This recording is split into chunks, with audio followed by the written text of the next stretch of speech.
In today's video, I'm going to teach you how to generate sales reports from Shopify. By the end, you'll know exactly where to find your sales insights, how to set the right time frame, and how to choose the specific sales reports that matter to you. Start by opening the Shopify website and heading to your store's admin. From the left-hand menu, click Analytics. This takes you to the Analytics dashboard, which gives a quick overview of your store's performance. At the top of this view, you'll see a date selector. Use this to pick the time period you want to analyze, anything from today to a custom range.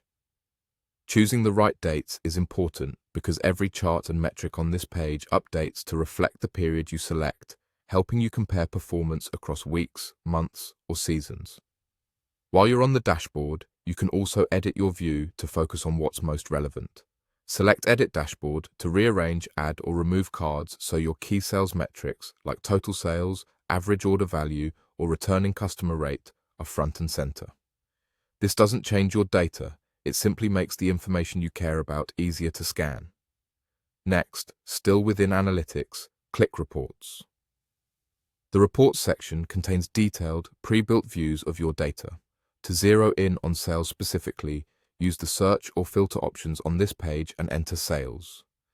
This narrows the list to the sales-related reports you can run. You'll see options such as sales over time, sales by product, sales by channel, sales by discount, and more. Choose whichever best matches the question you're trying to answer. For example, pick sales over time to see trends day by day, or sales by product to identify best sellers.